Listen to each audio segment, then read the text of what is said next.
Un favorzote, los chicos del equipo 3 me pueden convertir estas unidades a molaridad, por favor. O sea, que me hagan la conversión de cuánto, o sea, si molaridad es gramos sobre litro, hacer las conversiones para que me quede en molaridad. Bueno, de hecho en milimol, pero pues si quieren pasen la molaridad y ya luego a milimoles para que podamos compararlos con los rangos del equipo uno y del equipo 2, por favor. Ah, ok.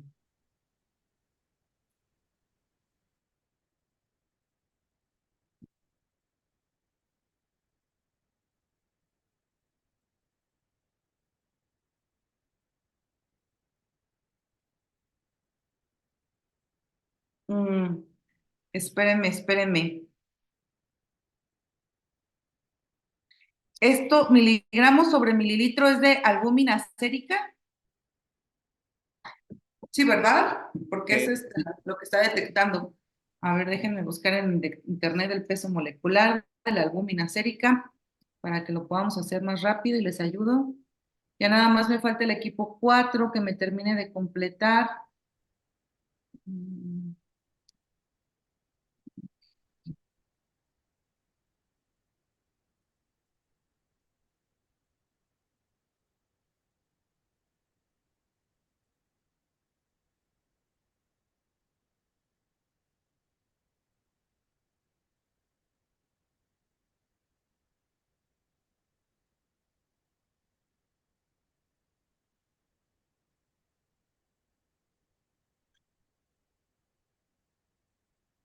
Ah.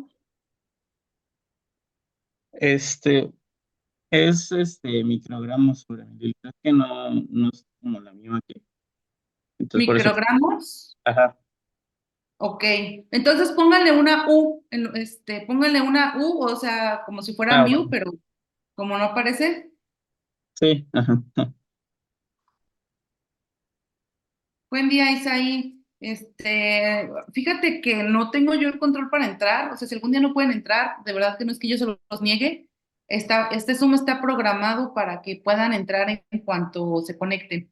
Entonces, o sea, de hecho, yo no tengo los permisos, ya se está configurado. En cuanto yo me conecto, vinculación, me pone a mí como para dar el rol, pero no controlo los accesos. Ya de todas formas, yo jamás los dejaría fuera.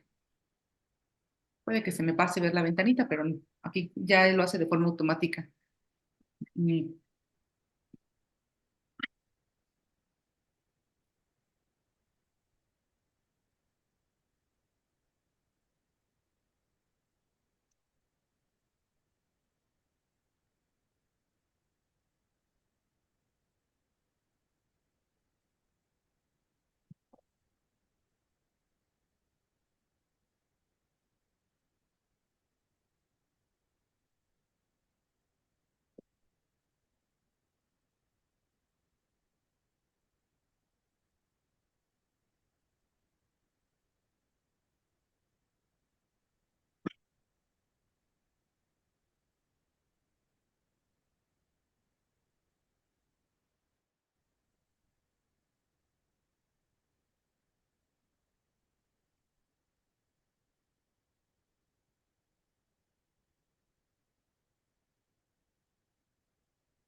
Mm. Equipo 2 es milimolar sus límites de detección. ¿Me lo pasan a micromolar, por favor? Más bien aquí debe ser, aquí no puede, o sea, aquí debe ser solo un número y probablemente es menor a 3. Si fuera 3, esta conversión es 4.5 micromolar, milimolar. Déjenme ver si lo puedo pasar a micromolar.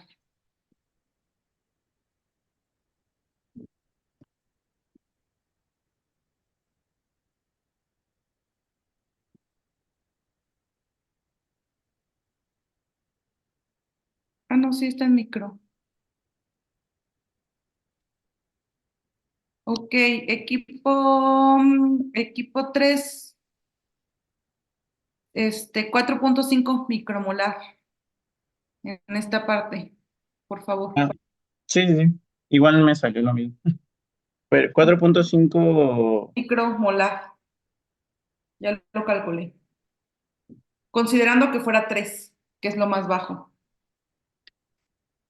ok.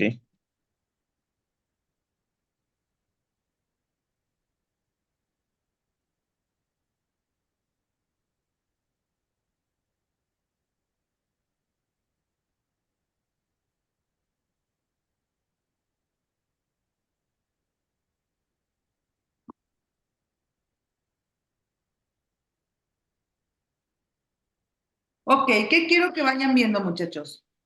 Aquí también equipo 4, un favorzote en esta parte de aquí, si me lo puede pasar a micromolar. ¿Por qué les pido esto, chicos? Ahorita les voy a pasar un artículo, nada más para que lo vean, no para que lo lean, solo únicamente quiero que lo vean. En algún momento ustedes que vayan a presentar un proyecto o que tengan que hacer un artículo, algo importante es que las unidades de lo que estén ustedes analizando tengan que estar siempre en las mismas unidades. Para yo poder comparar los sensores que ustedes me están dando, unos o los parámetros críticos pueden ser los límites de detección, porque eso me permite saber hasta qué concentración puedo detectar. Entonces, para yo poder comparar, deben estar en las mismas unidades. O sea, aquí inmediatamente sé que el límite de detección del equipo 1 es más bajo que el del equipo 2, ¿no? Entonces, si no están en las mismas unidades, no voy a poder hacer esa comparativa. ¿A qué voy? Los que ya terminaron de poner sus datos, me gustaría que analizaran el material que están, casi todos son polialilina. El equipo 5, su artículo estaba un poquito extraño. El equipo 5 lo que hacía, porque no desarrollaba un sensor, únicamente estaba desarrollando estructuras diferentes para la detección. Entonces hacía una comparación de películas o de matrices poliméricas, porque decía que eran planas, contra estructuras tubulares, viendo cuáles me daban o con cuál de las dos estructuras podía amplificar las señales eléctricas. Entonces, no daba una concentración porque únicamente indicaba con qué material podía incrementar la corriente eléctrica de acuerdo a la morfología del material. Eso fue algo que hablamos en la primera semana, donde vimos que dependiendo de la morfología del material puedo obtener o no propiedades diferentes. Y si no mal me equivoco, justamente el polipirrol en nanotubo tenía una mayor concentración. Yo les había mencionado que las estructuras tubulares o en formas de alambres para la generación de materiales conductores nos incrementan las señales, porque estos materiales, al ser cables, evita las perturbaciones en el momento de que están corriendo los electrones a través del material. Y al evitar las perturbaciones, tenemos una señal más limpia y se ve reflejado en la amplificación de las señales.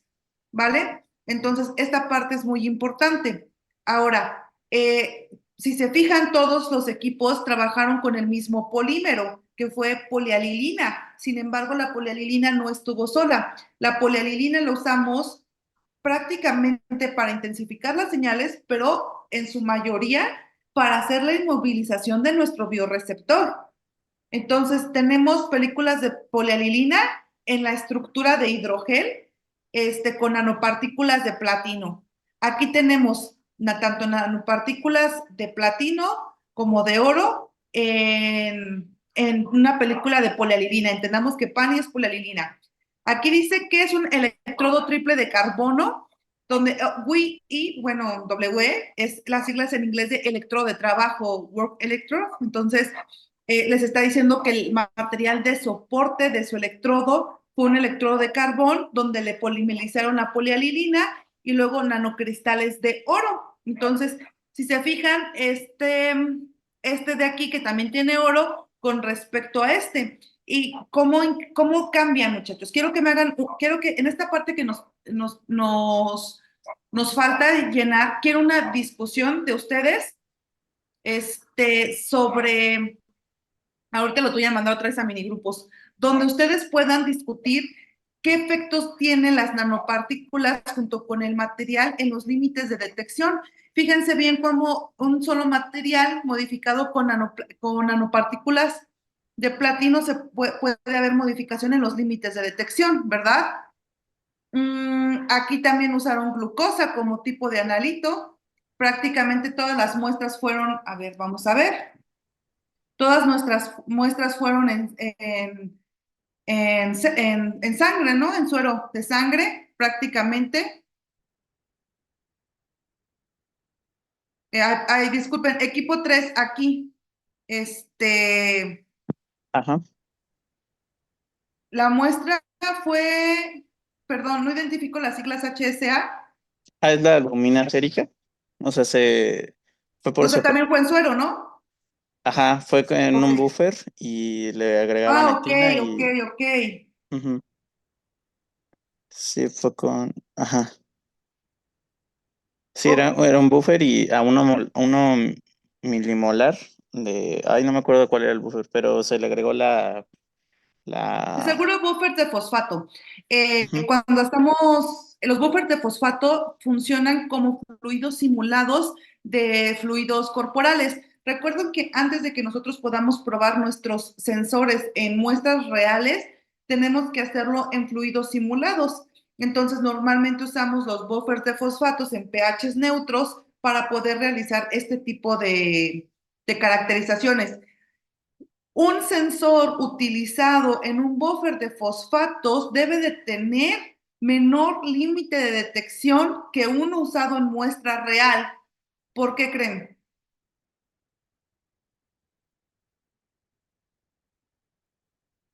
Les repito la pregunta. Un sensor utilizado en buffers de fosfatos debe tener menor límite de detección que un sensor utilizado ya en una muestra real. porque tiene menos inhibidores o interferencias.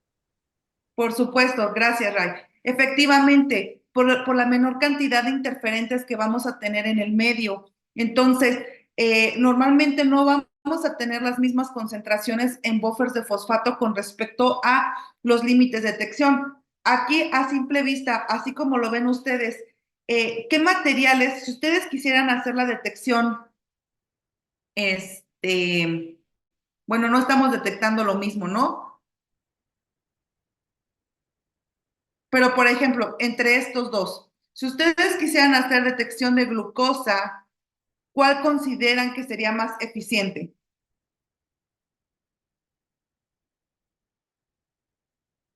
Entre el equipo uno y el equipo 2, o sea, todos pueden participar, pero ¿cuál podría tener menos, cuál podría ser más eficiente o cuál podría ayudarnos a generar un mejor sensor entre el sensor del equipo uno y el sensor del equipo 2? ¿Y por qué? ¿Por qué lo consideran ustedes?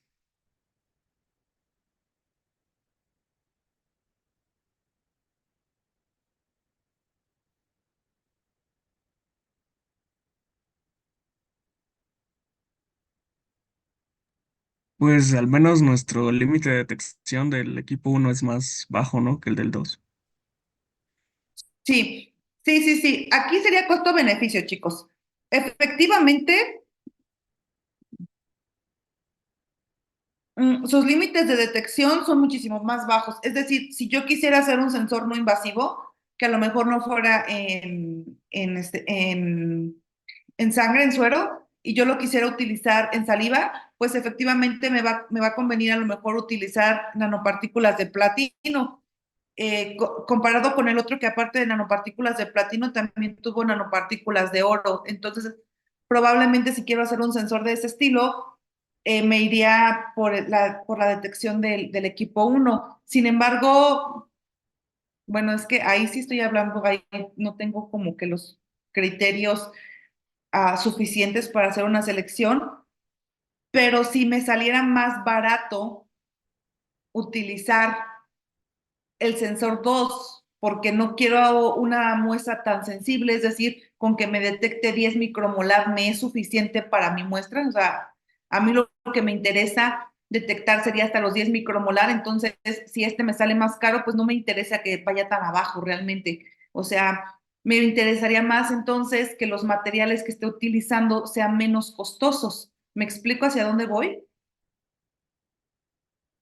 o no?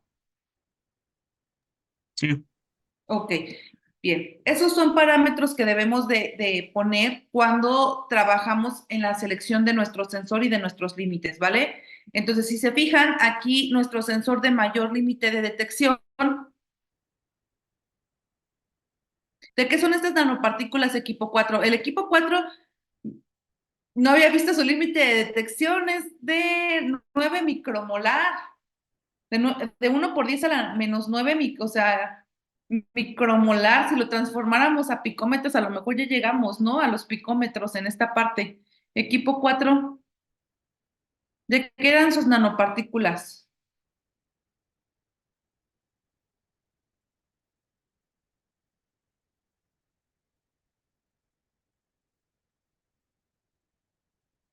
Equipo 4. Eh, creo, no estoy muy segura, maestra. Creo que tendría que volver a leerlo ahorita, pero si no mal recuerdo, creo que decía que eran de oro. Sí, eran partículas de oro. Ok, No, no, nanopartículas no. de Ajá. oro. O sea, prácticamente todos tenemos polialilina con oro. Es una combinación bien básica, ¿no? O sea, es como no hay falla en la polialilina y el oro, o sea, son de los materiales más utilizados, y no me extrañaría que le metieran silicio.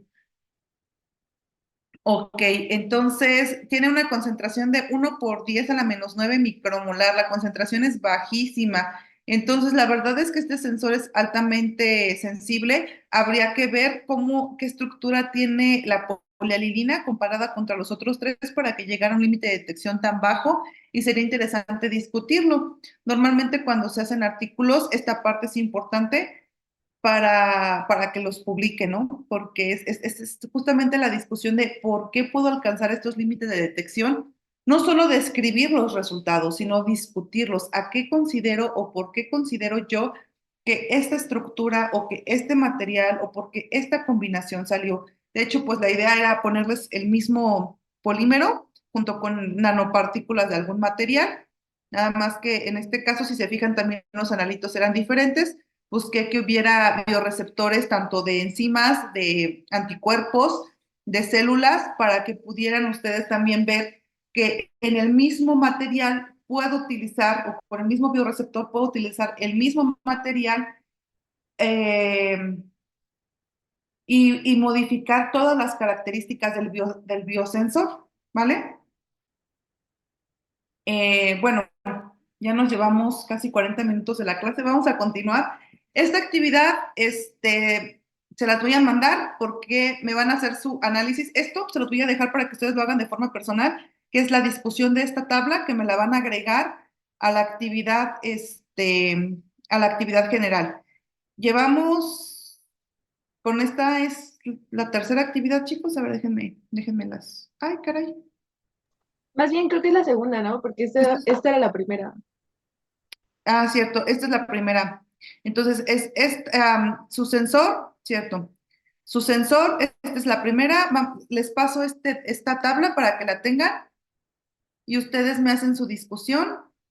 Déjenme saludos. ¿Por qué no me deja? A ver, permítanme. Ahí está.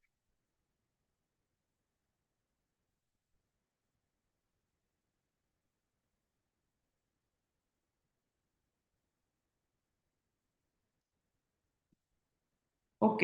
¿Qué me van a mandar? Me van a la actividad 1. La tabla, por favor, me la pasan en limpio. y hacen su discusión que iría si quieren ya no le pongan ahí o sea, ya, este de aquí ya no me lo pongan, ¿no? Este de aquí, el H, es más, se los puedo. No, porque se va a modificar. Este ya no me lo pongan, me lo ponen en texto en la parte de abajo. Me dan sus motivos, sus razones de qué electrodo es o qué características ven en todo esto. Y esa sería la actividad 1. La actividad 2 fue la que terminamos el día de ayer. Y pues ahorita vamos a iniciar con el tema de los materiales. Todavía vamos a seguir un poquito con la elaboración de los materiales. Y ahí les traigo otras 3 actividades, pero dependiendo cómo nos dé el tiempo, tal vez solo sean 2, ¿vale? Entonces pasemos al siguiente tema.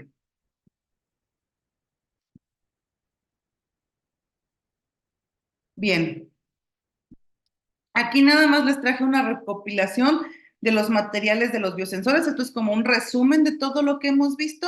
Recordemos que tenemos materiales de electrodos, o sea, de material de electrodo y de soporte del sustrato, material para la inmovilización, materiales para las membranas que sean biocompatibles y los elementos de los receptores, ¿verdad? Vimos que los materiales de electrodos pues normalmente suelen ser metales o carbón, normalmente los que utilizamos como electrodos de trabajo, donde vamos a soportar nuestros sustratos, que ya pueden ser películas o polímeros. Tenemos materiales para la inmovilización. Normalmente los materiales más utilizados para hacer inmovilizaciones o cuando hacemos un tipo de inmovilización dentro de nuestro sustrato, normalmente puede ser el glutaraldehído y el nafion, que hacen enlaces entrecruzado, el crosslinking, para hacer la inmovilización de nuestro bioreceptor. Ya también habíamos visto que los bioreceptores pueden ser enzimas, anticuerpos, tejidos, o cualquier tipo de compuesto orgánico que nos permita hacer la detección. Y bueno, pues los materiales y las membranas biocompatibles también para hacer el sustrato de la inmovilización de nuestro bioreceptor, que normalmente son polímeros, ¿vale? Eso es como nuestro resumen de la elaboración de los materiales y cómo elegirlos. ¿Qué consideraciones deberíamos de tener para poder elegir nuestros materiales? Pues son 2 prácticamente, ¿no? Que sean biocompatibles y que sean estables. Cuando nos referimos a que sean estables, es decir, que estos materiales puedan permanecer la mayor cantidad del tiempo usables. Es decir, tanto la enzima la enzima que la pueda mantener activa o el anticuerpo o el bioreceptor la mayor cantidad de tiempo, soportado sobre un polímero que también permanezca con sus propiedades intactas, sobre un electrodo que no se vaya a dañar ni a deteriorar, ¿no? Toda esta parte de la estabilidad. Sin embargo, o no dejando de lado la biocompatibilidad, tanto entre los materiales, es decir, mi enzima compatible con mi sustrato, con mi electrodo, como con el usuario. Habrá ocasiones en las que no van a ser necesario hacer la compatibilidad con el usuario porque no va a ir directamente al cuerpo, o sea, no lo vamos a tener a lo mejor en un tejido óseo, a lo mejor sobre el tejido cutáneo, sino más bien va a ir al medio ambiente o, por ejemplo, en alimentos, ¿no? O sea, no vamos a usar un material tóxico si va a ir un biosensor utilizado, no sé, a cárnicos, a leches, a frutas. Entonces, la biocompatibilidad siempre va a ser importante junto con la estabilidad. O sea, no sería justificable únicamente un material altamente conductor, pero que no sea biocompatible con la enzima que estamos utilizando, ¿vale? Esto es muy importante. Bueno, vamos a ver los materiales biocompatibles y los materiales estables. Pues también ya aquí es como seguir viendo prácticamente los mismos materiales, pero por excelencia en el uso de sensores vamos a tener al silicio, que es el material más utilizado por sus propiedades mecánicas, eléctricas, por sus propiedades térmicas, como el material de excelencia para desarrollar sensores, ¿no? El óxido de titanio, que también es un material biocompatible, que también es bastante estable. Normalmente es más utilizado en sensores ópticos, pero también lo podemos utilizar en sensores electroquímicos. Los polímeros, sobre todo los polímeros más biocompatibles o estables, tenemos al ácido poliacrilato, que es el PLA, y el ácido se me fue el nombre. Es el ácido poliglicólico, que es el PGA, que son utilizados para la elaboración de películas flexibles. Entonces, son de los materiales que más van a utilizar normalmente para hacer nuestras detecciones. Y bueno, el oro.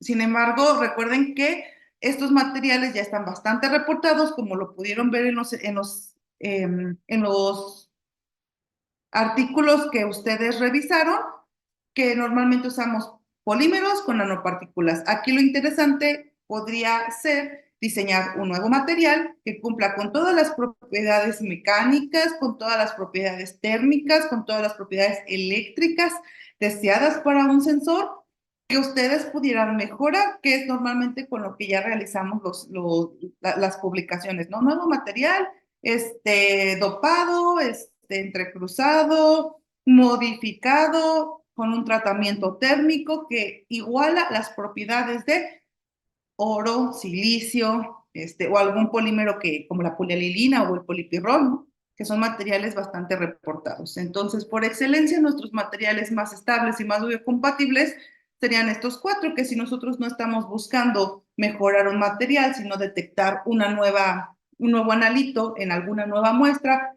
pues serían los materiales que nosotros tendríamos que abordar para trabajar. De la misma forma, fíjense que los materiales que más usamos porque tienen mayor elasticidad al momento de funcionalizar, pues es el silicio, las sílices, los polímeros, que ya sabemos que nos permiten modificar los huecos, que nos permiten atrapar, o sea, que nos permiten encapsularlos para hacer inmovilizaciones por atrapamiento, o que nos permiten hacer crosslinking, o que nos permiten modificar las superficies para hacer enlaces covalentes. Entonces, pues los polímeros ya sabemos que van a ser materiales para poder inmovilizar, ¿vale?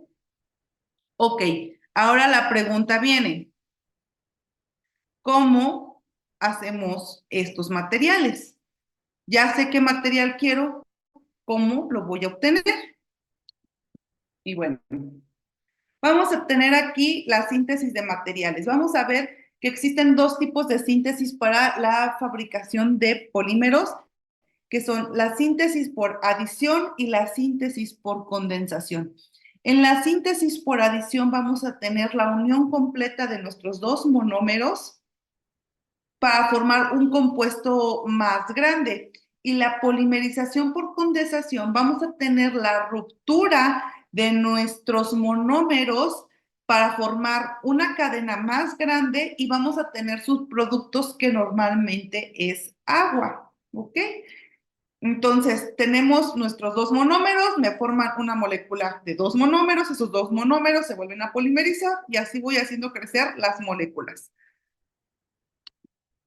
Polímeros por adición. Normalmente vamos a tener al etileno, al cloruro de vinilo, al estireno o al polipirrol, que son moléculas que se van a hacer o que van a ser sintetizadas por procesos de adición. Y para los polímeros por condensación vamos a tener como al poliéster o al nylon. Fíjense bien que cuando tenemos esta síntesis por adición, pues únicamente vamos a pegar, déjenme sacar mi lapicito, en esta parte de aquí está.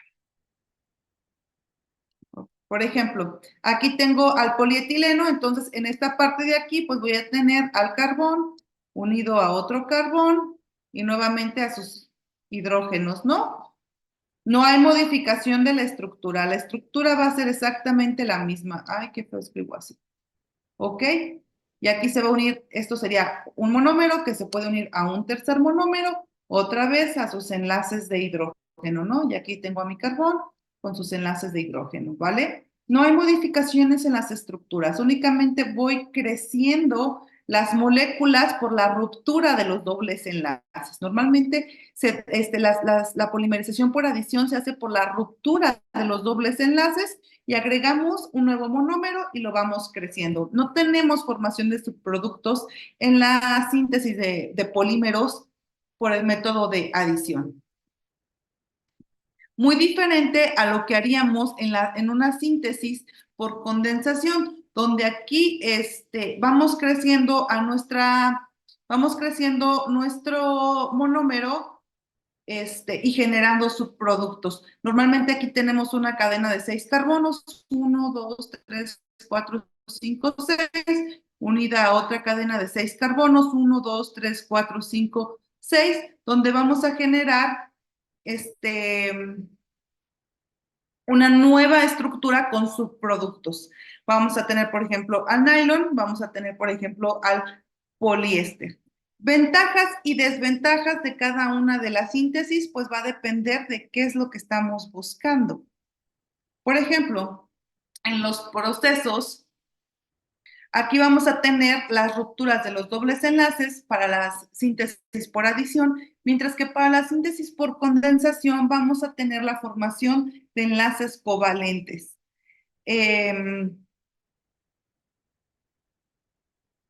En los subproductos, pues no voy a tener generación de subproductos en la polimerización por adición, sin embargo, en la polimerización por condensación vamos a tener subproductos simples. Casi siempre es agua, no siempre es agua, pero la mayoría de las veces sí tenemos la formación de agua.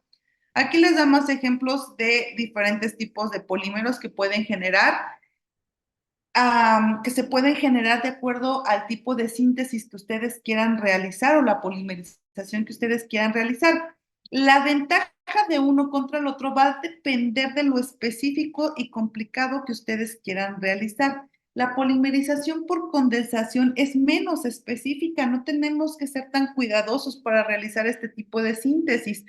Es una síntesis que se va a realizar de forma pues no espontánea, porque no es como si los contaras y se diera, pero sí de una forma más natural, mientras que en la síntesis por condensación vamos a tener que controlar temperatura, a lo mejor velocidad de flujo cuando estamos realizando nuestra formación, vamos a tener que hacer rupturas de enlaces dobles, entonces probablemente requerimos de catalizadores en nuestra reacción. Entonces, a pesar de que la síntesis por adición pareciera más sencilla, tiene mayores cuidados y especificaciones para la formación de nuestro material. Entonces, tanto es ventaja como es desventaja dependiendo el uso o a la aplicación a la que vayas a usar tu polímero que vayas a generar. ¿Ok? ¿Dudas de esto? ¿No? Ok. Ahora, ¿cuáles son las síntesis de los materiales o de los nanomateriales o de las partículas que queramos hacer? Bueno, vamos a tener diferentes tipos de síntesis. Síntesis química, síntesis por reducción, síntesis por deposición, la síntesis electroquímica, la biológica y las síntesis mecánicas. Las más utilizadas pues son las síntesis químicas, las cuales nos permiten formar una cantidad enorme de materiales y nos permiten controlar el tamaño, la forma del material, dependiendo el método de síntesis que estamos utilizando. Luego vamos a tener la síntesis por reducción, que también es bastante utilizada en la formación de nanopartículas, donde tenemos algún tipo de sal metálica, donde usamos un agente reductor para formar nanopartículas metálicas, ¿no? Por ejemplo, podemos tener un nitrato de plata donde agregamos un agente reductor, normalmente el PEG es un agente reductor y podemos formar nanopartículas de plata, ¿no? Tenemos síntesis por deposición, que estas normalmente nos ayudan a controlar los espesores del material. A lo mejor queremos un material muy delgado, un material un poquito más grueso. Entonces, la síntesis por deposición nos van a ayudar a controlar los espesores de los materiales. Las síntesis electroquímicas son altamente selectivas, nos permiten controlar tamaños, formas, poros, a lo mejor en películas, que nos permitan modificar las propiedades de las superficies de los materiales. También están las síntesis biológicas, que van más enfocadas al cuidado del medio ambiente, que son síntesis que podemos tener de materiales a partir de algún compuesto biológico, ¿no?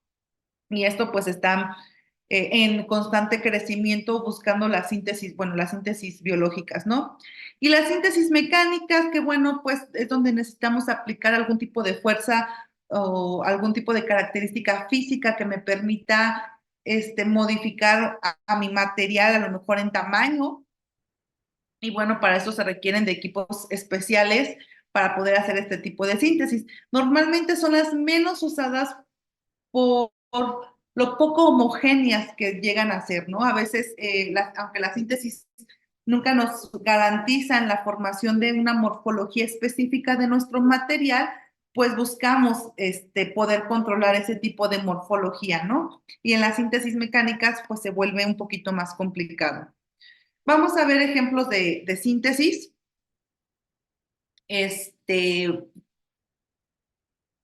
Vamos a empezar, por ejemplo, con las síntesis químicas y vamos a tener hay más, pero les traje así los dos ejemplos como más comunes para hacer la formación de materiales. Vamos a empezar con la precipitación de nuestros materiales que se hace cuando tenemos un material soluble, agregamos un agente externo, el cual nos quita esta solubilidad de nuestro material, modificando las cargas de las partículas, haciendo que se precipiten sales, metales o algún tipo de material que nosotros estamos buscando. Bueno, síntesis de sol-gel, que es la más utilizada, yo creo, como síntesis química para la formación de los materiales, porque nos permite controlar la forma y los tamaños de nuestros materiales. Esto se realiza a través de diferentes precursores en fase líquida que se solidifican modificando la temperatura, modificando el pH, modificando la velocidad de flujo que tenemos de nuestros materiales. Y a diferencia de la síntesis por reducción, que lo que está haciendo es oxidando o reduciendo nuestro material, la síntesis de sol-gel normalmente es un proceso de hidrólisis de nuestros precursores. En este tipo de síntesis nosotros podemos agregar un compuesto externo que me permita dopar a mi material. Por eso es de las más utilizadas para hacer o para la fabricación de nanomateriales. ¿Ok? ¿Alguna duda de estas dos síntesis? Porque pues son como las más usadas o las que a lo mejor ya llegaron a utilizar ustedes pues sí, en la elaboración de algún tipo de material, si es que han tenido la oportunidad de hacer síntesis. ¿No?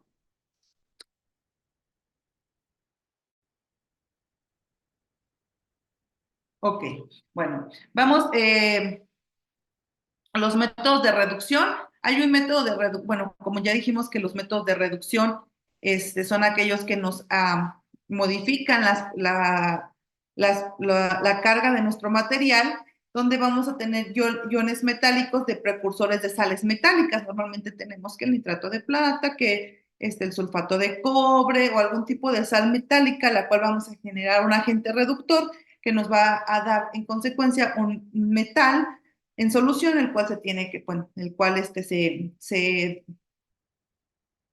se decanta, se filtra, se centrifuga y nos permite obtener partículas metálicas. Aquí controlar la morfología o controlar la morfología o controlar pues sí, básicamente la pureza del material se vuelve a veces un poquito más complicado.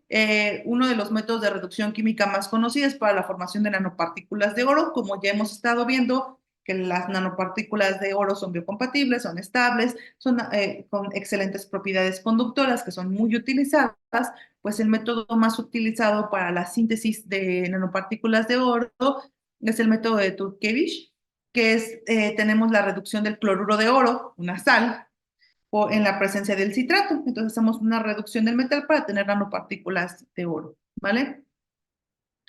Los métodos de deposición, tenemos método de deposición de vapor y el PVD. Uno nos va a generar a partir de gases compuestos sólidos y el otro es un sólido que lo vamos a mandar a fase gaseosa para hacer la deposición de nuestros materiales. Este tipo de técnicas más sofisticadas, pues recuerden que nos permiten hacer la construcción tanto de electrodos como hacer las películas o las capas como sustratos para nuestros materiales o para nuestros, bueno, sí, para nuestro sensor, nuestro electrodo de trabajo o para el mismo electrodo de referencia si queremos hacer un electrodo de referencia. Tenemos la síntesis electroquímicas, que está la electrodeposición, que es en una superficie o poder soportar un material, normalmente son polímeros, pero también podemos hacerlo con nanopartículas. Por ejemplo, podemos en una sal de plata hidrolizar la sal agregando un potencial eléctrico y esta nos va a reducir a la sal y la va a depositar sobre una superficie que nosotros agreguemos a nuestra celda electroquímica.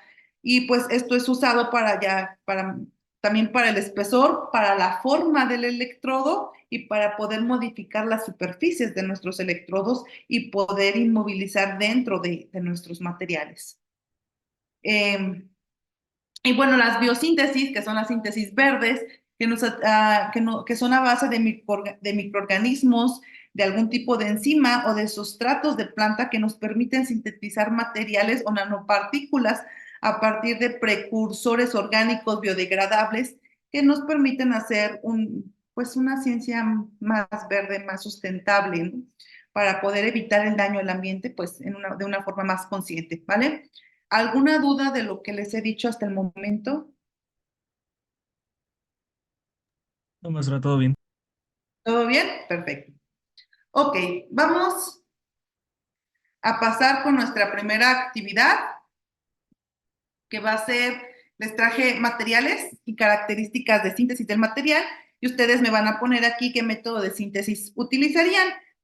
Entonces,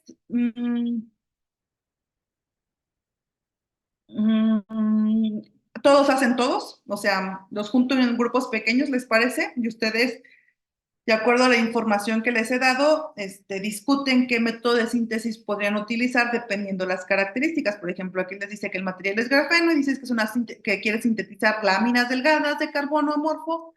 ¿Qué técnica a lo mejor ustedes utilizarían para hacer este tipo de síntesis? Aquí nanopartículas de oro, síntesis a partir de una sal que se reduce. ¿Qué método de síntesis utilizarían ustedes? Entonces, los formo otra vez por equipos. ¿Quieren los mismos equipos o ya los mismos, verdad? Ya les hice esta pregunta ayer. Entonces, discutimos todas y ahorita llegamos y añadimos las características. ¿Les parece?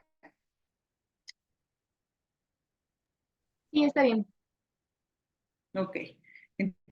Entonces, perdón, tengo una memoria muy mala, entonces ayúdenme otra vez a recordar los grupos pequeños. Voy a crear 5 grupos pequeños. Vamos a ver. Ay, no me deja, no me deja. Bueno, vamos a crear 5 de forma manual. Entonces, a ver, en sala 1, Ricardo, ¿estabas en el 1 o en el 3? En el 3. Okay. Bueno, mejor díganme con sus manitas quiénes estaban. Déjenme quitar esto. En el 1 estaba Sergio. Yo también. Valentín. ¿Quién más estaba, perdón? Y Rodrigo. Gracias, Rodrigo. Ok, ahí está. En el 2, a ver si ya me acuerdo, estaba Isaí, estaba Ray y estaba Jesús, ¿verdad, Jesús? No, yo estaba en el 4 con Miri y Aranza. Con ¿Quién nosotros estaba estaba entonces? Francisco, maestro. Francisco Josué. Sí. Entonces, ahora sí, en el grupo 3 está Ricardo y según yo, los dos Enríquez, ¿no? Según yo. En el 4, ahora sí, está Jesús, está Aranza y está Miri, ¿cierto? Y en el 5, con todo el poder femenino, está Citlali y Denis. Ok. Les pido por favor que conforme vayan terminando, se vayan saliendo, y empezamos a hacer la discusión de la tabla, ¿les parece?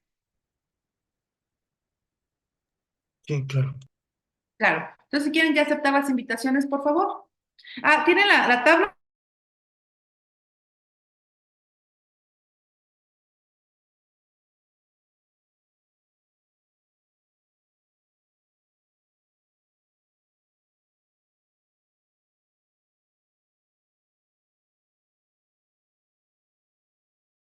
¿Qué onda, chicos?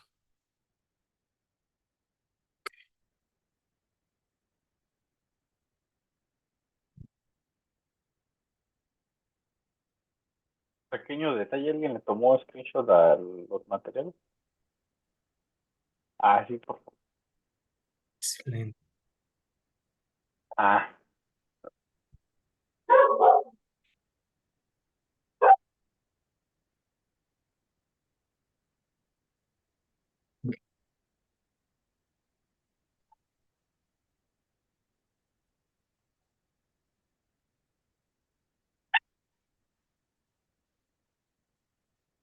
el primero es por deposición de vapor, ¿no? Por deposición en fase de vapor, el grafeno.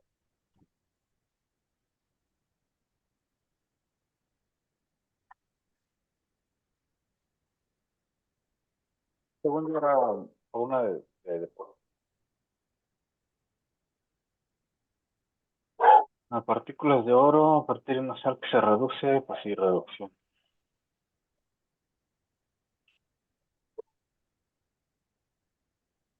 Polimerización el tercero. Occidente. El uno, método de Correcto. deposición de vapor.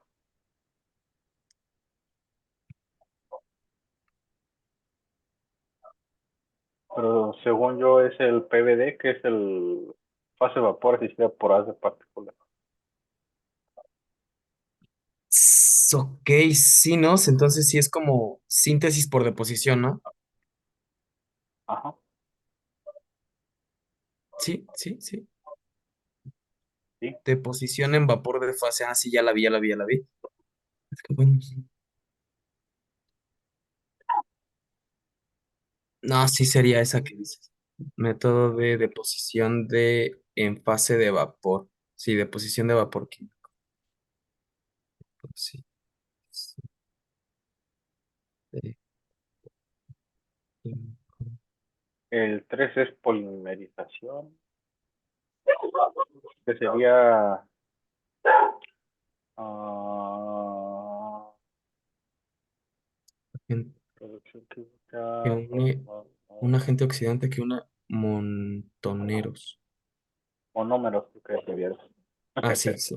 Bueno, jeje. Pues sería entonces, radiación por acá. Pues maybe precipitación química. Sí, síntesis química, porque es polimerización.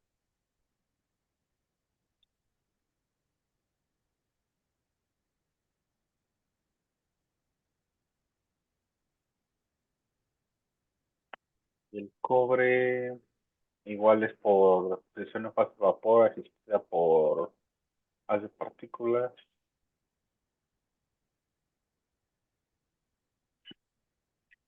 El óxido de zinc,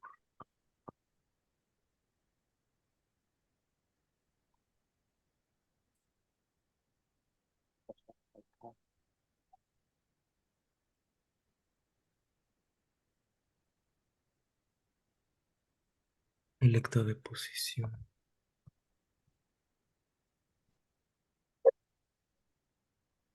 Sisión. El óxido de zinc se intensifica de fuerzas mecánicas a partir de un sólido grande en tamaños monolíticos. así el Ah, cobre pues es por síntesis mecánica, electrodeposición, ¿no? ¿no?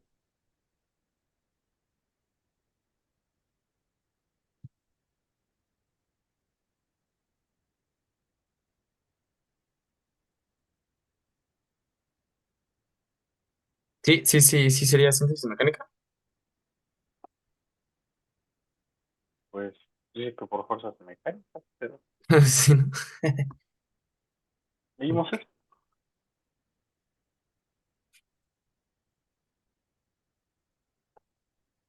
Ah, sí, síntesis mecánica. Reducción química en solución para formar nanopartículas. Igual precipitación química, ¿no? Justo.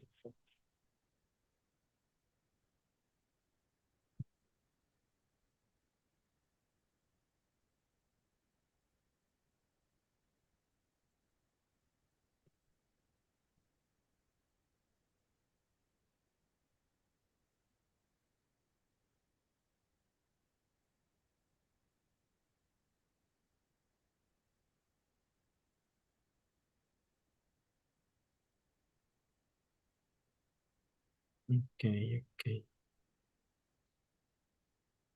Listo, ya quedó.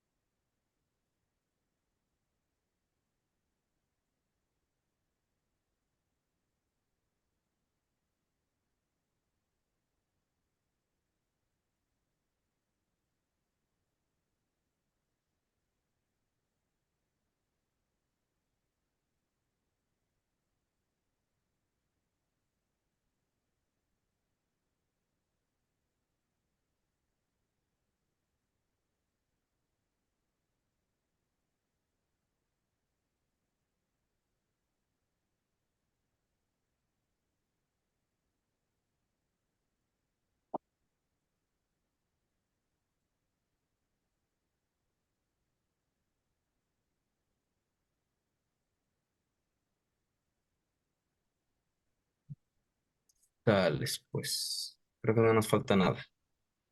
Cámara. Pues, vámonos.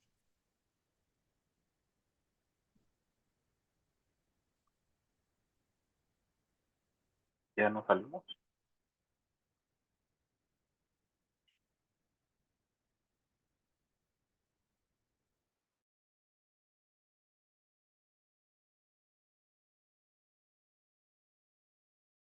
Recording in progress.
¿Qué tal? ¿Ya acabaron?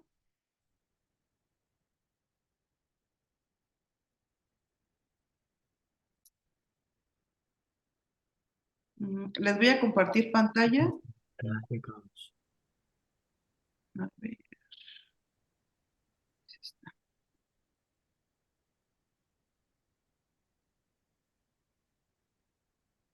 Hola. no es esto, no es esto. Nos quedamos aquí, ¿verdad? Sí, Pero les voy a agregar para que todos puedan. Espérenme, déjenme hacer una modificación aquí. Ok.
Entonces, en su equipo ponen lo que ustedes creen y vemos si todos concordaron. ¿Vale?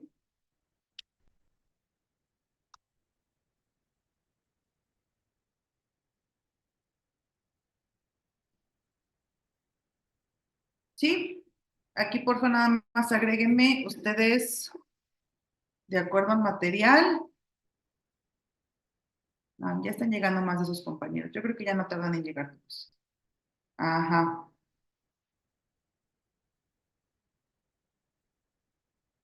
Ok.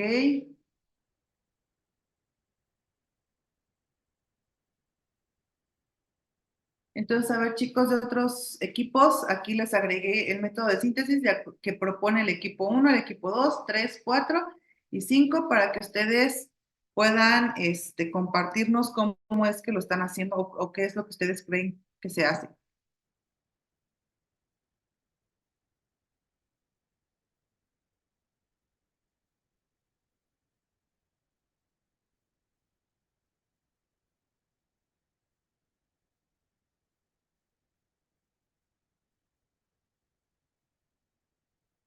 Eran monómeros. Déjenme.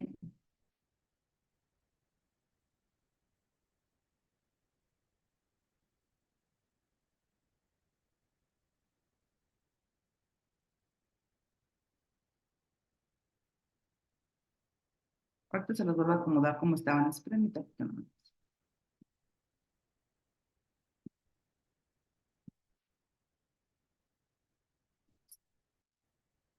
Perfecto.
Voy a cerrar las salas pequeñas para que sus compañeros se nos unan.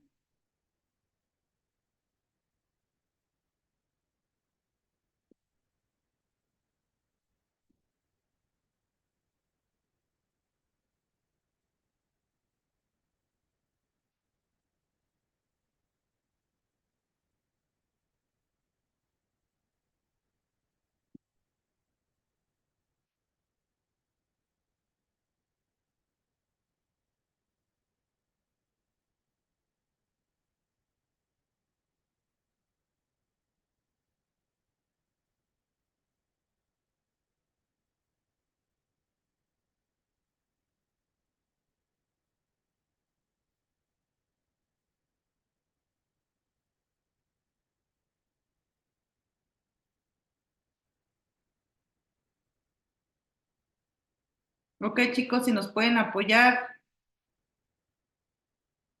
con sus propuestas, creo que hasta el momento todos han tenido como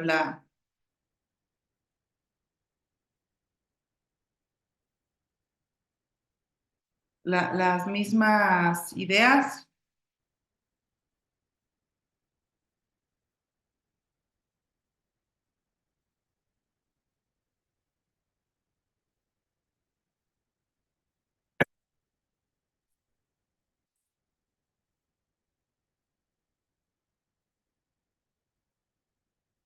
Aquí los chicos del equipo 3 y 4, sí, espero hayan podido terminar y si no terminaron todos, en su mayoría, que nos apoyen poniendo sus tipos de síntesis para ver qué ideas tienen. Por el momento veo que casi todos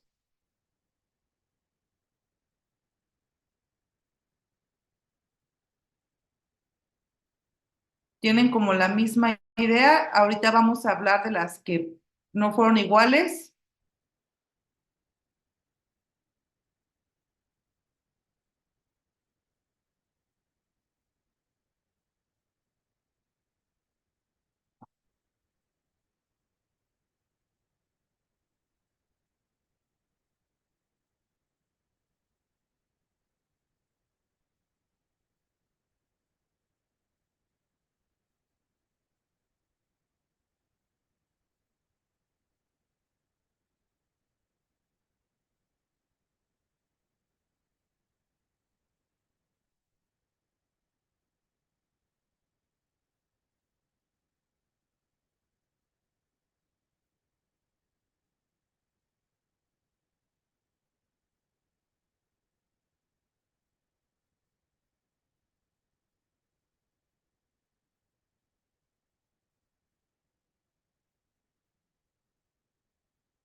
Ok, vamos a discutir esta parte. Nanopartículas de oro, dice que es una síntesis a partir de una sal que se reduce. Aquí directamente el equipo me dijo qué método usar. Todos usaron reducción química. Sí, yo creo que esta era muy obvia, ¿no? También esta de aquí. Síntesis por medio de fuerzas mecánicas a partir de un sólido grande a tamaños nanométricos. Síntesis mecánica, electrodeposición por PVD. Sí puede ser, pero como aquí me decía, este, usando fuerzas mecánicas, o sea, si nada más me dijera síntesis de óxido de zinc a partir de un sólido grande de tamaños nanométricos, sí podría haber sido, porque si hace un metal, lo evapora, bueno, no lo evapora, lo manda a una fase y lo vuelve sí, a hacer una deposición. Pero como nos menciona que son fuerzas mecánicas, es necesario utilizar pues síntesis mecánica. Síntesis depositada sobre una superficie mediante el uso de un potencial eléctrico, pues sí, ya cuando me habla de potencial eléctrico, electrodeposición. Mm, la del polímero.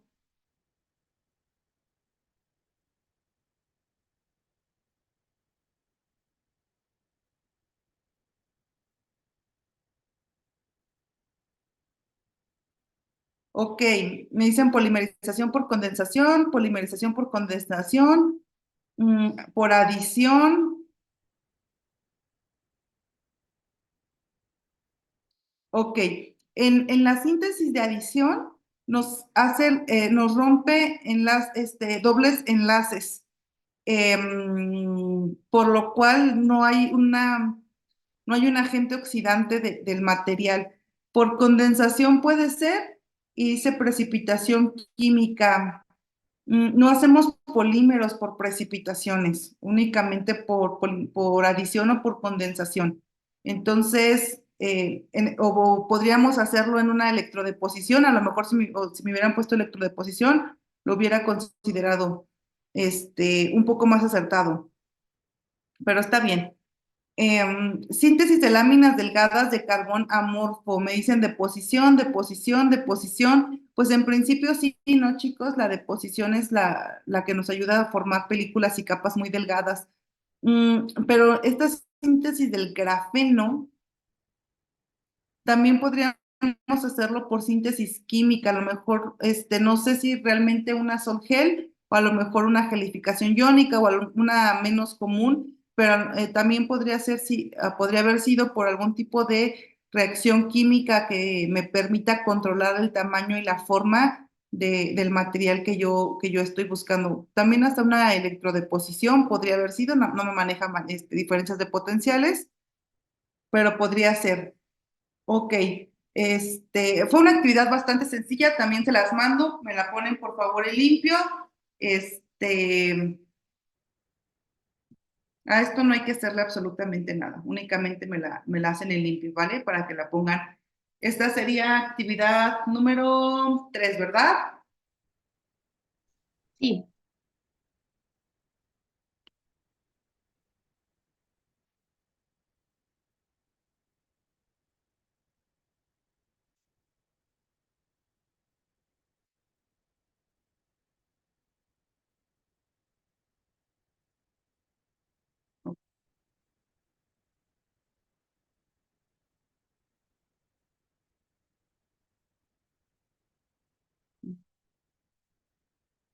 Vamos a borrar.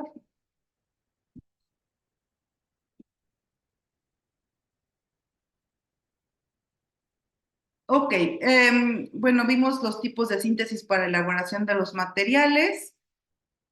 Vimos el resumen de los materiales y vamos a ver algunas características que me permiten modificar las propiedades de mis materiales.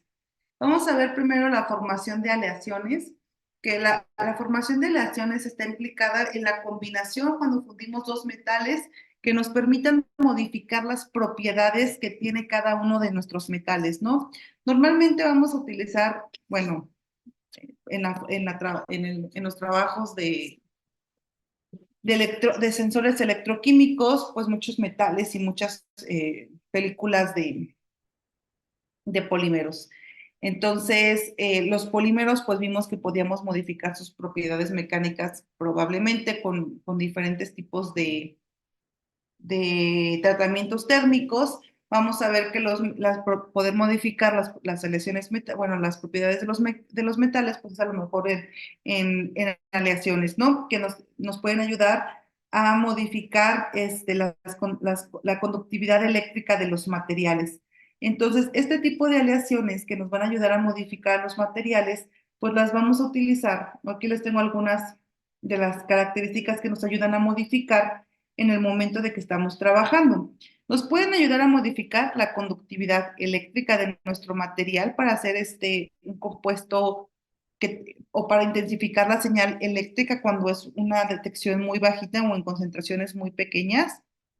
Nos van a ayudar también a mejorar tanto la estabilidad como la durabilidad de nuestro material para que sea un material más resistente, que no se corroa, que tenga menores problemas de degradación y que nos pueda ayudar a mejorar la longevidad de tiempo de vida de nuestros materiales. También nos va a permitir poder modificar las superficies de mi electrodo para poder hacer diferentes tipos de funcionalidades u orientaciones para poder meter nuestro bioreceptor, que puede ser, ya saben, una enzima, un tejido, un anticuerpo, y que no genere algún tipo de interrupción con nuestra muestra, ¿no? También podemos hacer modificaciones en la capacidad de absorber en la porosidad para hacer diferentes tipos de absorción de los materiales o ayudan a incrementar la actividad catalítica generando que las reacciones que se generen en los electrodos sean más rápidas, involucrando un menor tiempo de respuesta a nuestro biosensor. Bueno, y de aquí, el último, pues va muy pegado con el primero, que nos ayudan a modificar la sensibilidad del material, pero pues si aumentamos la conductividad eléctrica, muy probablemente vaya relacionado a modificar la sensibilidad. Eso quiere decir que puedo tocar o detectar concentraciones más pequeñas porque he logrado intensificar la señal eléctrica. ¿Qué lesiones ya se han probado para modificar cada una de las propiedades? Pues bueno, para la conductividad eléctrica ya se han probado lesiones de oro platino, platino iridio, cobre y estaño, ¿no? Que ya sabemos que el oro y el platino y el cobre son pues de los mejores conductores que tenemos. La estabilidad y la durabilidad, pues nos va a hablar acerca de aleaciones de níquel, titanio, platino, iridio, ¿no? Ya saben, podemos ir modificando las concentraciones de cada o los porcentajes de cada uno de nuestro material para poder obtener las propiedades mecánicas que más nos convengan.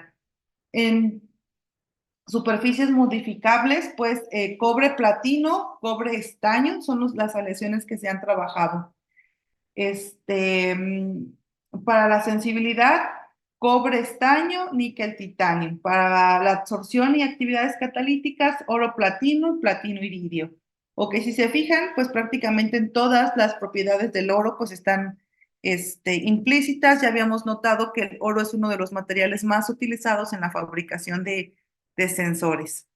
Ahora, ¿cómo nosotros podemos hacer la modificación de nuestros materiales? Porque yo puedo utilizar estas aleaciones o nuestro material hasta puro, ¿no? Para hacer tanto mi sustrato en el electrodo de trabajo o hacer mi electrodo de trabajo o hacer mi electrodo de referencia. Bueno, para poder hacer este tipo de materiales vamos a hacer uso de la solidificación de un metal puro, que es una técnica que nos ayuda a hacer el crecimiento de nuestros cristales de una forma que nos convenga de acuerdo a las propiedades que nosotros estamos buscando. La forma o la a grandes rasgos de cómo hacemos nosotros la solidificación de un metal puro es basada en la formación de núcleos o a lo que conocemos como nucleación. Este tipo em, pues de crecimiento cristalino normalmente debe hacerse por debajo de las temperaturas de solidificación de los metales y nos va a permitir que el crecimiento de cristales del metal tenga un acomodo que nos permita mejorar las propiedades conductoras o mecánicas de nuestros materiales. La nucleación de los materiales es a partir o a temperaturas bajas es a partir de un radio crítico que me va a permitir incrementar la cantidad de cristales y la homogeneidad o heterogeneidad, dependiendo de lo que estemos buscando, de nuestros cristales en la formación de nuestro electrodo, ya sea de trabajo, de referencia o como sustrato para nuestro bioreceptor. Una vez que hemos logrado generar los núcleos dentro de nuestra solución, porque este tipo de materiales, pues eso es un cambio de fases, ¿no? Vamos de la fase líquida a la fase sólida y esto lo hacemos a través de un crecimiento de pequeños núcleos o redes dentro de nuestra solución. A partir de esta nucleación o de la formación de núcleos a bajas temperaturas, vamos a tener alrededor de nuestros núcleos el crecimiento de diferentes cristales con diferentes morfologías, dependiendo de las temperaturas en las que nosotros estemos trabajando. Y esto va a hacer que el crecimiento o que se acelere la formación o la solidificación de nuestro metal para poder obtener el electrodo que estamos buscando, ¿vale? Para hacérselos un poco más dinámico o un poquito más claro, les traje un pequeño videíto que quiero reproducirlo para que ustedes les quede un poquito más claro cómo funciona este proceso de la solidificación de metal puro. Entonces, permítanme tantito, se los voy a poner. Mm.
Ok, ¿me confirman si se escucha, por favor? Crystal growth of metal ¿Se escucha? ¿Me escucharon? Ok. during solidification. In the linked video, we have explained the conditions for the solidification of metals in more detail. Here we summarize the most important statements once again. For a molten metal to solidify, there must be supercooling, which means that the temperature of the molten metal must be below the solidification point. On the other hand, nuclei must be present that provide the necessary activation energy to trigger solidification. Foreign particles, for example, can serve as nuclei, which are particles that consist of a different substance than the particles of the melt. This type of nucleation is also known as heterogeneous nucleation. However, the melt's own particles can also serve as nuclei. This type of nucleation is then called homogeneous nucleation. Both homogeneous and heterogeneous nucleation will be discussed in more detail in separate videos. If stable nuclei form in the supercooled melt, solidification begins. With the release of heat, also called heat of solidification, further atoms from the melt attach themselves to the emerging lattice structure. The nucleus begins to grow and initiates the phase of nucleus growth or crystal growth. The particles accumulate by diffusion through the melt, where they hit the surface of the solidified crystal. There, the atoms diffuse to energetically favorable locations. Decisive for the shape of the growing crystal is the direction of heat dissipation at the solidification front. Depending on whether the heat of crystallization is dissipated through the solidified crystal or through the adjacent melt, a distinction is made between polygonal crystal growth and dendritic crystal growth. These types will be discussed in more detail in the following. If, for example, a nucleus forms on the surface of a mold wall, the heat of crystallization released at the growth front is often dissipated through the solidified crystal and then through the vessel wall. This is due to the fact that the melt generally has a higher temperature than the mold wall, and heat dissipation ultimately always takes place in the direction of decreasing temperature. A positive temperature gradient is therefore obtained in the direction of the melt. This is especially the case when the melt is only slightly supercooled. The crystal then grows into a region with a higher temperature. Any branching of the crystal that may occur would then remelt. The solidification front therefore remains relatively flat. This is then also referred to as a stable growth front. Depending on how strong the heat dissipation through the crystal is, rather round crystals grow, which are then called globulites, or rather elongated crystals, which are called columnar crystals. The polygonal crystal growth also explains the typical three-zone microstructure of a solidified cast ingot. Such a microstructure is also referred to as a primary microstructure, since it is usually heat-treated afterwards. During the formation of the primary microstructure, a very fine-grained microstructure with roundish grains is formed near the vessel wall due to the strong isotropic supercooling by the cold wall. After that, a zone with elongated grains is formed due to the heat dissipation strongly directed towards the vessel wall. This zone is also referred to as the transcrystalline zone. Inside the cast ingot, a very coarse-grained microstructure is formed due to the relatively low but almost isotropic undercooling. Subsequent heat treatment can transform this heterogeneous primary structure into a homogeneous secondary microstructure with the desired properties. Let us now take a closer look at dendritic crystal growth. Here, heat is not dissipated via the crystal as in polygonal crystal growth, but through the melt. This is the case when the melt is severely supercooled and the nucleus forms in the middle of the melt. A negative temperature gradient is obtained in the direction of the melt. The crystal then grows into a region with a lower temperature. A branching that forms will continue to grow very quickly, as the colder melt crystallizes rapidly at the branching.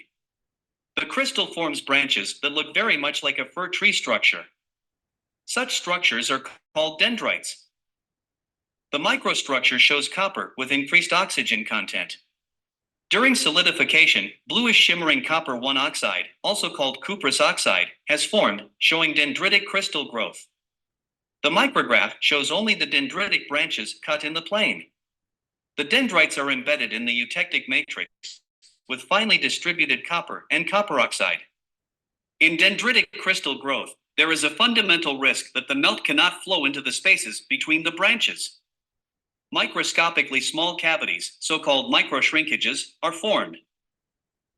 Dendritic crystal growth is also seen in water, for example when raindrops crystallize into snowflakes on cold winter days. The hexagonal lattice structure of the ice leads to the typical 6 main branches of the snowflake, from which several smaller branches diverge. I hope you enjoyed the video and found it helpful.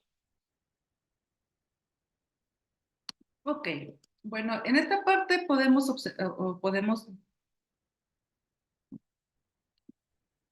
podemos darnos cuenta que la temperatura va a jugar un papel importante para la morfología de nuestros materiales y para el crecimiento que vayamos a tener. Y esto va a repercutir en las propiedades mecánicas que nosotros queramos modificar en nuestro material.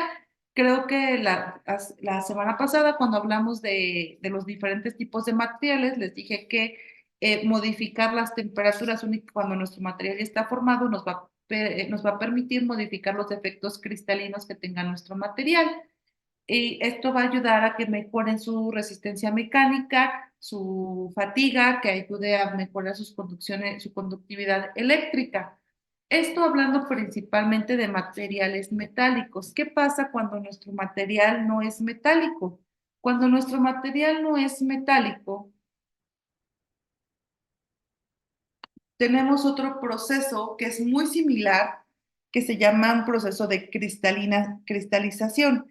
Este es un proceso que yo creo que todos hemos hecho en laboratorio. ¿Alguna vez han hecho un proceso de cristalización en laboratorio?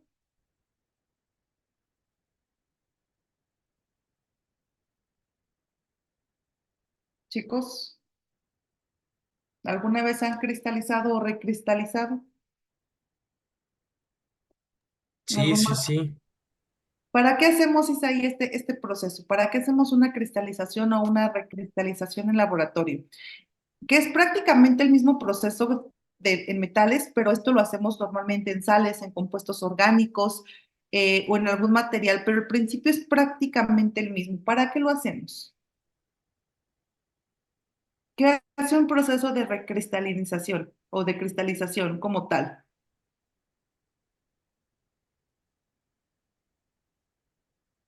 Por lo regular es la Pues purificación del material, ¿no? Perdón, no te escuché, ¿me puedes repetir? La purificación del material, si no mal recuerdo. Exactamente, ¿qué es lo que estamos buscando dentro de este tipo de procesos? Estamos buscando eliminar las impurezas de nuestras redes cristalinas para mejorar el arreglo que vayamos a tener y las propiedades de nuestros materiales. Y funciona de forma muy similar, ¿no? Esto es una solubilización de nuestro material en un solvente, pues bueno, dependiendo de la naturaleza de nuestro material, ¿no? Si yo tengo un compuesto orgánico, pues voy a solubilizar en un compuesto polar, perdón, no polar. Si yo tengo un compuesto probablemente inorgánico, voy a solubilizar en un compuesto polar. Y luego o posteriormente voy a hacer un cambio de temperaturas que me va a permitir solidificar a mi material, ¿no? Para que me va a permitir solidificar a mi material para poder volver a formarlo pues desde su principio, bueno, desde su primera compuesto, ¿no? Y normalmente también hacemos la nucleación, pero esto lo hacemos como le llamamos el sembrado de cristales, ¿no? Que normalmente, ¿dónde se empiezan a formar o dónde empezamos a ver la concentración de cristales? La empezamos a ver a través de las paredes o de los soportes de nuestro material, ¿no? Normalmente en este vaso de precipitados, pues nosotros veríamos el crecimiento de cristales alrededor del vaso de precipitados y empezamos con el sembrado de cristales, que es raspar las paredes del material para meter esos pequeños cristalitos dentro de la solución, que sería el proceso de nucleación en el caso del metal, para incrementar la cantidad de metales, ¿no?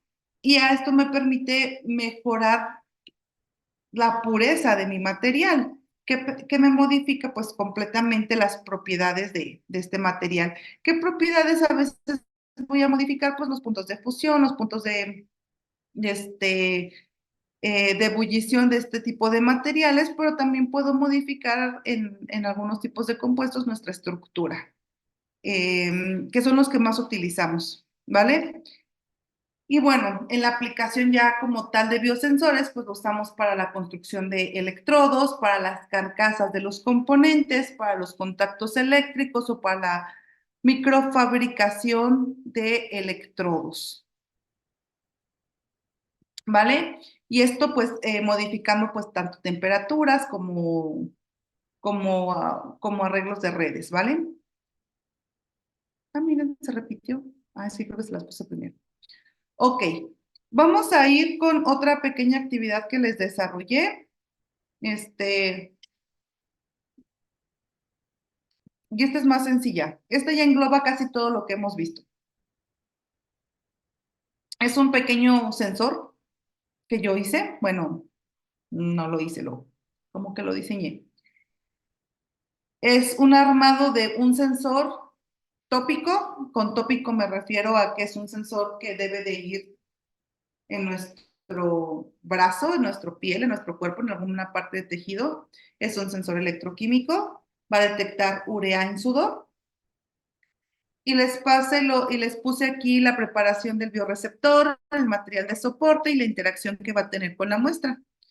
De acuerdo a todo lo que hemos visto, ustedes deben de encontrar los diferentes errores que hay en la fabricación de este sensor y realizar las correcciones pertinentes, ¿sí? Si ustedes encuentran un tipo de error en la elaboración del sensor, quisiera saber cuál es la propuesta que ustedes tendrían para evitar la falla del sensor de acuerdo al error que tengamos y me tienes que justificar la respuesta. Es decir, si yo dije que voy a hacer un sensor, no sé, un sensor con anticuerpos y estoy utilizando un tejido o un aptámero, pues no puedes usar esto porque el sensor es de esta forma, ¿no? O sea, o por ejemplo, yo les estoy diciendo que es un sensor electroquímico y a lo mejor estoy haciendo señales ópticas, ¿no? Entonces me pueden decir, pues no es un sensor electroquímico porque tiene,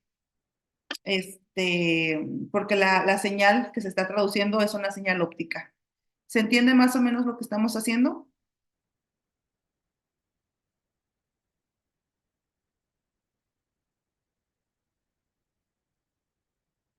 Chicos, Sí. ok. Entonces, los paso a grupos de trabajo para que realicemos el sensor, ¿vale? Perfecto. Entonces, ¿perdón? Perfecto.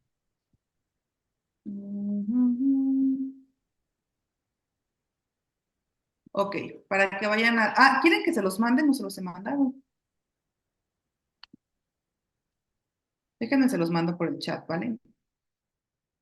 Para que lo tengan.